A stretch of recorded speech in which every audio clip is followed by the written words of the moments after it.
Star properties, or the properties of stars. In this episode, we are going to look at the intensity of stars and the luminosity, Stephen Boltzmann law, Wien's law, Hertzsprung-Russell diagram, stellar evolution, and the distances to stars. First of all, let's look at what is a star.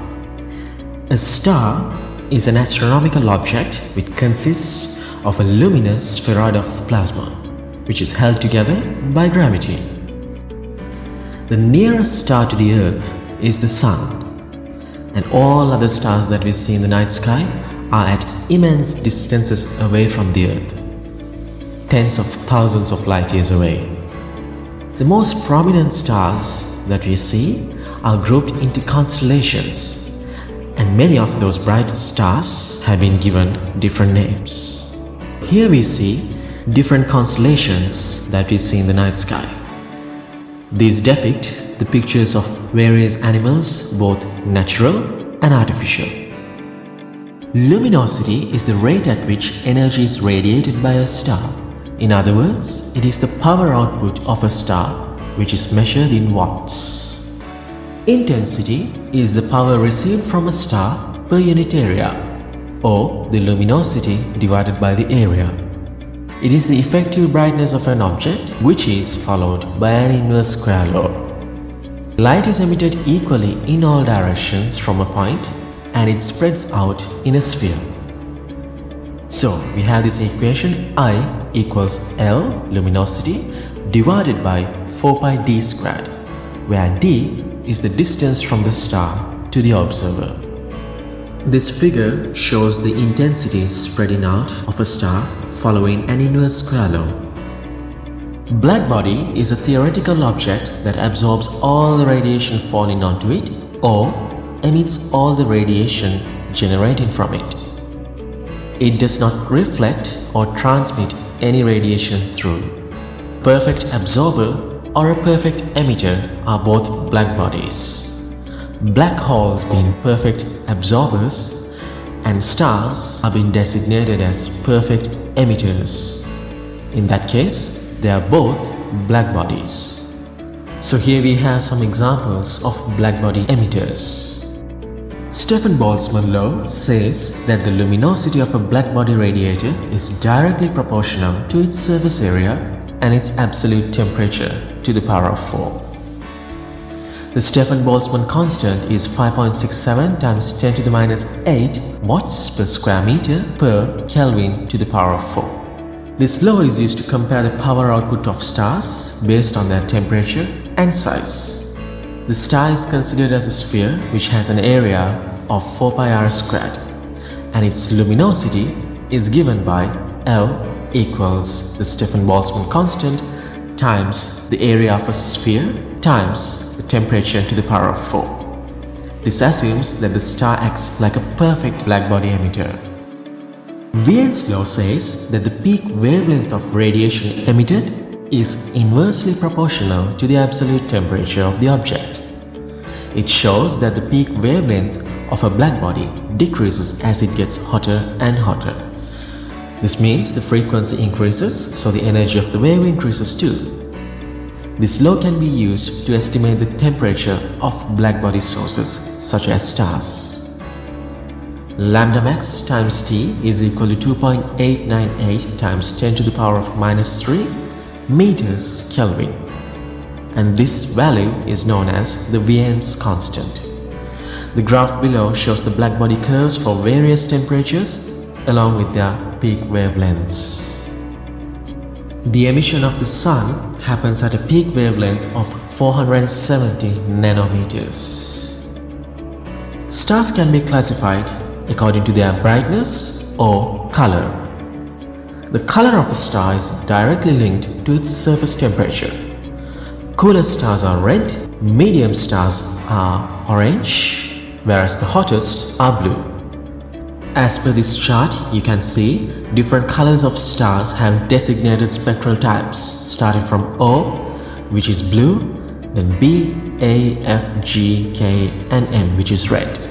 The temperature ranges from 50,000 to 2,500. The Sun is classified as star class G, which has a temperature between 5,000 to 6,000 Kelvin. The brightness of a star can be determined in two different ways, either the apparent magnitude or the absolute magnitude. Apparent magnitude is the measure of the brightness of a star as observed from the Earth. It is affected by both the star's actual power output as well as its distance and cosmic dust. Absolute magnitude is a measure of the luminosity of a star using a mathematical magnitude scale. It is a fair test for the true brightness of stars, which is not as viewed from the Earth, but as viewed from a common distance of 32.68 light years. It is directly linked to the actual power output of the star, and it is unaffected by its distance from the Earth. Hertzsprung-Russell diagram is used to plot stars showing their relationship between luminosity versus temperature. It was created in 1910 by Elena Hertzsprung and Henry Norris Russell. This has been a major step towards the understanding of stellar evolution. Our Sun sits somewhere above 5,000 Kelvin in the main sequence, in the color of orange. And here you can see different colors of stars observed in the night sky, which corresponds to different stages of their lifetimes. Let's talk about the life cycle of a star, or stellar evolution. A star is born with the gravitational collapse of a gaseous nebula, which then forms a protostar. This will then become a main sequence star, during which the star will spend most of its lifetime. According to their masses, the star will develop in two different ways. Nebula is a cloud of hydrogen gas which come together over very long periods under strong forces of gravity. As they form, which we call accretion, the stronger force of gravity accelerates the process. This would collapse the cloud of gas, which will then turn into a dense ball. As the gravity makes it denser, it increases the temperature and pressure at the very center of this nebula. This forms a protostar and starts the nuclear fusion process, which will then emit radiation pressure. A protostar is a very young star which is formed in the center of the nebula, and it is still gathering mass from its nebula to begin nuclear fusion. This stage of a star lasts for about 500,000 years. It begins when the nebula fragment first collapses under gravity, which creates a dense hot core inside. As gravity pulls the gases closer, it begins to heat them, causing the gases to emit radiation. As it gets denser, much of the radiation becomes trapped inside, heating the protostar even quickly. Once it reaches 10 million degrees of Kelvin, the hydrogen fusion process will start, making it an actual star. For most of its lifetime, a star will be in its main sequence stage. This happens when the radiation pressure is strong enough to balance the gravitational collapse of a protostar. At this stage, the star will fuse 4 million tons of hydrogen into helium in each second.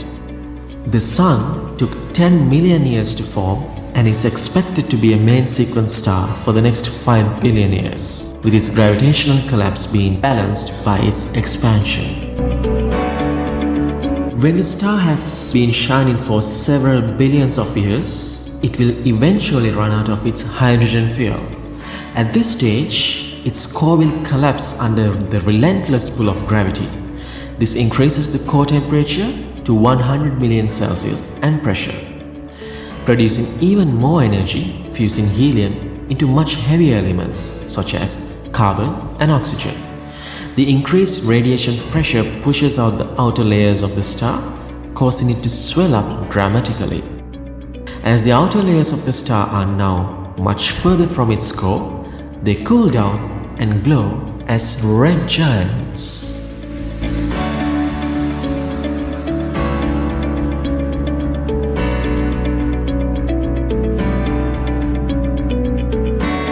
Planetary nebula is a type of emission nebula consisting of an expanding glowing shell of ionized gas ejected from red giants. This term originates from the planet-like round shape of these nebulae, as observed by the astronomers.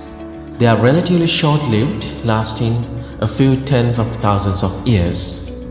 Once all the red giant's atmosphere has been dissipated, energetic UV radiation from the exposed hot luminous core ionizes the ejected material.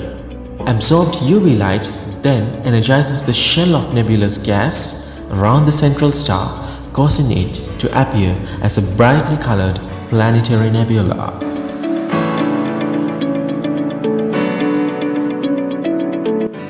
Eventually, when the thin outer layers of the red giant runs out of energy, it will leave only the core of the star, which is extremely dense as it consists of the mass of a star squeezed by gravity into a size of a small planet. This increases the temperature to 50,000 or more Celsius. Once the Sun becomes a white dwarf, it is expected to be only the size of the Earth. Very slowly the fusion stops and the white dwarf will cool down and dimmer to become a much colder black dwarf star. And this would be the end of life for a star like the size of our Sun. If the star is much bigger than our Sun, it will become a red supergiant after its main sequence stage. These are stars with a supergiant luminosity class of spectral type M or K. They are the largest stars in the universe, which has 1,000 times solar radius and 100,000 times solar brightness. Betelgeuse and Antares are the brightest and well-known red supergiants. Their temperature will range from 3,400 to over 20,000 Kelvin, which will fuse much heavier elements. This will then explode in a bright supernova explosion. A neutron star is a tiny, rapidly spinning star which is formed by the collapsed core of a massive supergiant star, the smallest and densest class of stellar objects which are made only of neutrons. Neutron stars have a radius of about 12 kilometers across and a mass of about 1.5 times that of the Sun. They result from the supernova explosion of massive stars combined with gravitational collapse that compresses the core, which makes it gravitationally stronger. It has 1 billion times the Earth's gravity. Pulsars are highly magnetized rotating neutron stars that emit strong electromagnetic radiation. Black holes are empty regions of space-time where gravity is so strong that even light could not escape. It was first predicted by Einstein's theory of general relativity and is formed by the death of a massive star, packing great amounts of matter into a very small area. When such a star has exhausted, its internal core becomes unstable and gravitationally collapsed inwards upon itself.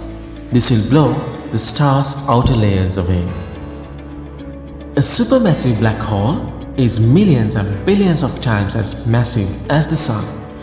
It is believed to be lying at the center of all the large galaxies, including our Milky Way.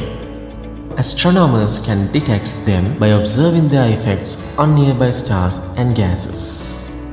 Quasars are powered by supermassive black holes which lie at the center of massive galaxies. Intense heat and light emission comes from an accretion disk of gas and stars surrounding the black hole. It is caused by immense friction produced from the material swirling around and eventually into the black hole. These are more than 100 times brighter than the galaxies which host them. Hence, they are considered as the most spectacular occurrence in the space. When a quasar jet interacts with gases surrounding the galaxy, radio waves are also emitted, and these can be detected using radio telescopes. This is the summary of the life cycles of stars in both low mass and high mass categories. The distance to a star can be found using two methods. standard candles, and trigonometric parallax. We will look into both of them in more detail. Light year is the distance traveled by light in 1 year, which is 9.5 times 10 to the 15 meters.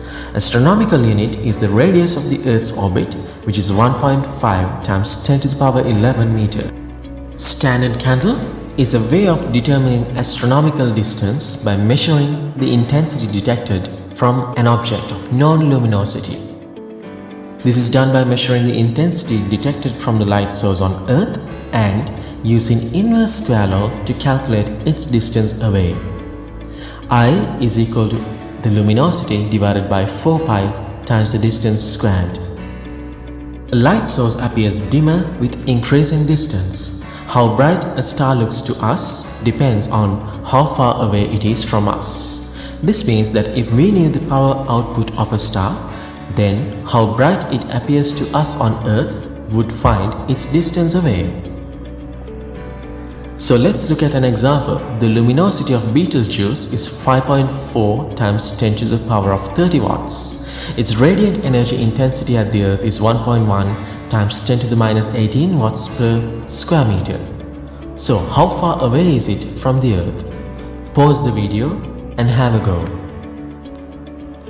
I equals L over 4 pi d squared and d is equal to the square root of L over 4 pi times I. When you substitute the given values, you get the distance as 6.2 times 10 to the power of 18 meters. This is equal to 660 light years or 200 parsecs. Trigonometric parallax is making use of the position of the Earth in its orbit in 6 months time intervals. In January, it is at one point, and in July it is at the complete opposite point, which we call perihelion and aphelion, if you can remember from the first lesson. So the parallax is given by the difference in angles as we observe the stars against background stars from two different positions along the Earth's orbit. And this figure shows it very well. Using trigonometry, we can work out that tan theta is equal to r divided by d. Now r is the radius of the Earth's orbit from the Sun, and that's equal to 1.5 times 10 to the 11 meters.